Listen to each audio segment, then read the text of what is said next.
Pokémon with guns? What's everybody talking about? Welcome back to Nerdist News, I'm Dan Casey, and today we're not gonna be the very best like no one ever was, but something legally distinct and with way more firearms. That's right folks, we're talking about Palworld. Now, in case you've been living under this loose pile of Geodudes, Palworld is a brand new early access video game from Japanese developer Pocket Pair. You may actually be more familiar with its unofficial title, Pokémon with Guns. And not like Machamp's beefy biceps, I'm talking about assault rifles, Gatling guns, shoulder-mounted rockets, stuff that would turn Team Rocket into a fine red mist. You don't really blast off again after that. Meow! That's right!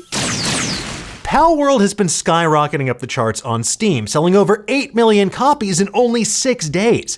As of the time we filmed this video, Palworld is the #2 game on Steam for all-time peak concurrent players, with over 2 million people playing the game at the same time. And that's not even accounting for everyone else playing the game on Xbox through Xbox Game Pass. So what's the secret to Palworld's success? How did this game go from meme status to one of the most played Steam games of all time? And perhaps most importantly, why is it causing a schism among players online? Well, allow us to explain. First announced at Summer Games Fest in 2022, Palworld was an immediate internet sensation because of its obvious hook. It's Pokémon with guns. Now, after Pokémon Legends Arceus gave fans a taste of the open-world monster-catching action they'd been clamoring for literal years, Palworld looked like it could offer this viable, violent, adult-oriented alternative to Nintendo and Game Freak's Pocket Monster monopoly. And at first glance, yes, the comparisons to Pokémon are immediate and undeniable. So much so that it felt like one of the game's primary selling points and one of its biggest sources of scrutiny, but more on that point in just a bit. First of all, let's talk about the game purely from a gameplay perspective. Palworld is an open-world co-op survival game where you capture monsters known as pals. You harvest resources, build bases, craft gear, and battle enemies with your army of monstrous minions. Oh, and apparently you can also capture humans and sell them, in case human trafficking was the one thing you always thought that Pokémon was missing. Then again, apparently all the pals are evolved from humans, so it's a morally gray world any way you slice it. Now, for a game like Palworld to be inspired by Pokémon, that's nothing new. Video games often take inspiration from each other. It happens all the time. It's like how gamers refer to Genshin Impact as Breath of the Waifu due to its deep design similarities to The Legend of Zelda Breath of the Wild. Or how Immortals Phoenix Rising took the template of an open-world action-adventure game like Breath of the Wild and reimagined it in the world of Greek mythology. So the million-dollar question is Palworld really just Pokémon with guns? Well, yes and no. It contains elements of many different games. Pokémon is clearly a profound and significant design inspiration for Palworld, but it also incorporates elements of many other games like Ark Survival Evolved, Fortnite, RimWorld, Borderlands, and countless others.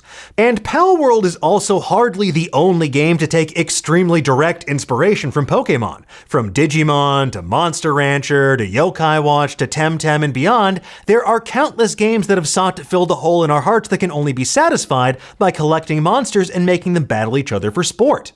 But what's different about Palworld is that to many fans, the inspirations seem less like inspirations and more like outright theft if the allegations are to be believed. There have been countless Twitter threads exhaustively chronicling similarities between Palworld's creature designs and Pokémon's designs. People online began lobbying accusations of everything from the game using generative AI to create its creatures to the developers stealing models and designs directly from Pokémon. It reached a fever pitch with reports of death threats being sent to Palworld's developers, which is never okay under any circumstance. Just stop it. Now, thus far, no evidence of generative AI usage in Palworld has been discovered, but fans' eyebrows were raised by Pocket Pair's previous game, AI Art Imposter, which used generative AI as a core mechanic. Now, the concern here relative to Pokémon in particular is that many generative AI models scrape from datasets which are full of copyrighted material from artists and entities that did not grant permission to have their works used in such a way. It also didn't help matters when internet detectives found an old tweet of Pocket Pair CEO Takuro Mizobe showcasing AI-generated Pokémon back in 2021. But as Forbes noted in their write-up, Mizobe has been very public in his statements about AI and his interest in it and its impact on the games industry. And that shouldn't come as a surprise, because it's a sentiment that's not unique to Pocket Pair. Most CEOs out there are probably plotting how to use AI tools to reduce overhead at the expense of human capital. But that is a story for another video. And then there are the gamers like YouTube's Toasted Shoes, who decided that similarities to Pokémon aren't enough. He took things a step further by directly modding Pokémon into Palworld. And much like Brock trying to explain what rice balls are, it didn't end well. Nothing beats a jelly-filled donut. We'll get into that more in just a moment, but first a quick word from today's sponsor. Thank you again to Private Internet Access for sponsoring today's video. Are you tired of getting incredibly invasive targeted ads with algorithmically generated t-shirts that look like an insane robot made them by fracking your brain? Do you wish you could watch your favorite shows no matter where you are in the world? Do you just not like the idea of robotic spiders tracking your digital movement to sell to advertisers? Private Internet Access can help. It's my VPN of choice because it's the world's most transparent VPN provider. With over 30 million downloads, Private Internet Access never stores or records user data, a policy that's been proven in court and audited by a third party.